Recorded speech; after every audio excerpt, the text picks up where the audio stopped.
Oui, je crois que c'est utile parce que ils parlent assez souvent, il faut mieux essayer de comprendre ce qu'ils disent. Et je crois que ce qu'ils disent, en général, a de l'intérêt, c'est-à-dire qu'ils reflètent un savoir accumulé, un savoir qui est très loin d'être universellement solide, mais qui est un vrai savoir et qui est communicable. Je prends l'exemple, par exemple, on a beaucoup parlé, dans le cadre de la politique climatique, des instruments économiques, des politiques de l'environnement.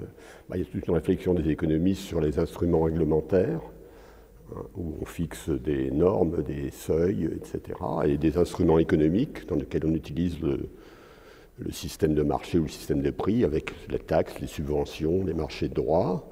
Bon, il y a toute une réflexion des économistes. Alors, une partie de cette réflexion, c'est une réflexion, je dirais, abstraite, conceptuelle. Et puis, il y a aussi beaucoup de retours d'expérience sur ces sujets, la taxe contre le marché, etc. Donc, il y a tout un savoir qui est parfaitement communicable au public, et que le grand public a intérêt à s'approprier, et le débat citoyen n'en sera qu'amélioré, bien entendu.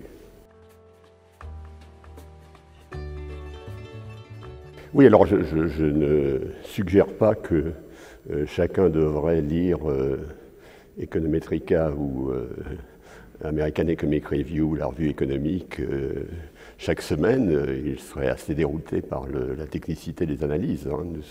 L'économie est une des sciences sociales qui a une personnalité liée à la montée en puissance du modèle de travail de la société de l'économétrie, qui associait théorisation, réflexion à modélisation. La modélisation étant le dépassement du raisonnement par d'autres moyens.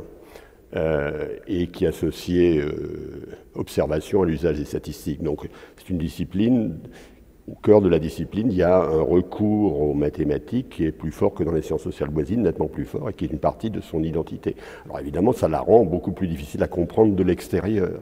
Il ne s'agit pas du tout de comprendre de l'extérieur. Il faut bien voir qu'il y a une certaine manière, dans le savoir, il y a un front. Sur le front, il y a tous les gens dont c'est le métier d'essayer de comprendre l'économie, et qui sont spécialisés dans la construction du savoir économique, dans l'observation empirique, etc. Et puis, il y a l'arrière. Donc le savoir qui reste, il résulte d'un processus de décantation du savoir de pointe qui se développe selon sa propre logique. Et donc, il ne s'agit pas de donner au grand public l'accès à toutes les discussions techniques des économistes. C'est pas du tout ça. Il faut donner ce qui reste, ce qui devient après un certain temps. D'ailleurs, le temps peut être très long. Il y a des choses qui se sont décantées, stabilisées, et qui nous viennent du 19e siècle. Le temps peut être très long. Il faut qu'à l'issue de ce temps long, ce qui est solide, communicable, puisse être communiqué.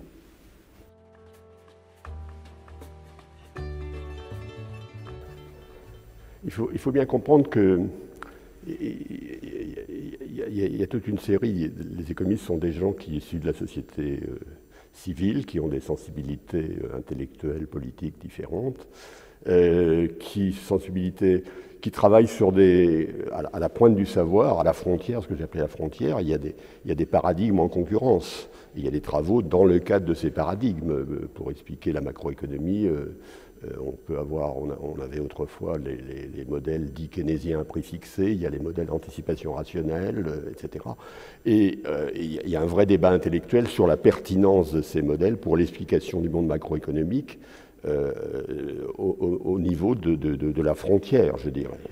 Et là, les conflits intellectuels reflètent les différences de compréhension du monde qu'ont les gens, lesquelles peuvent même peuvent être corrélées à des différences de sensibilité politique. Si par exemple vous pensez que le marché fonctionne bien, que c'est des choses qu'on vous a enseignées dans votre jeunesse chez vos parents, vous avez évidemment des réflexes différents de ceux qui pensaient que le marché ça ne fonctionne pas, il faut passer au plan soviétique. C'est plus complètement à la mode, mais ça me rappelle ma jeunesse.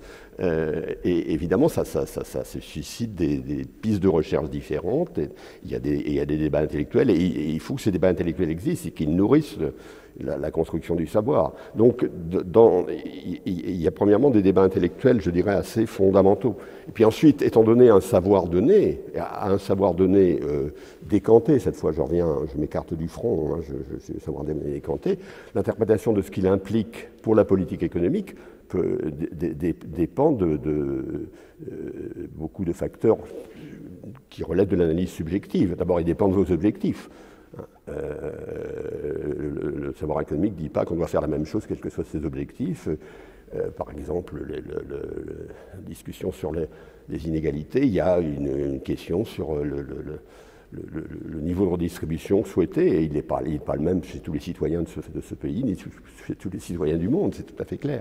Donc il peut y avoir des divergences qui tiennent aux différences d'objectifs, simplement, et puis des divergences qui tiennent aux différences d'interprétation des résultats savants. Par exemple, sur le problème du climat sur lequel je reviens, on comprend assez bien ce que pourrait faire un planificateur mondial à qui on donnerait les manettes pour résoudre le problème du climat. Le problème, c'est que, parce que ça c'est à l'image dans nos modèles, hein, on a un gouvernement qui est capable d'imposer ses actions aux citoyens de l'État-nation qu'il contrôle. Il n'y a pas au niveau du monde l'équivalent de ce...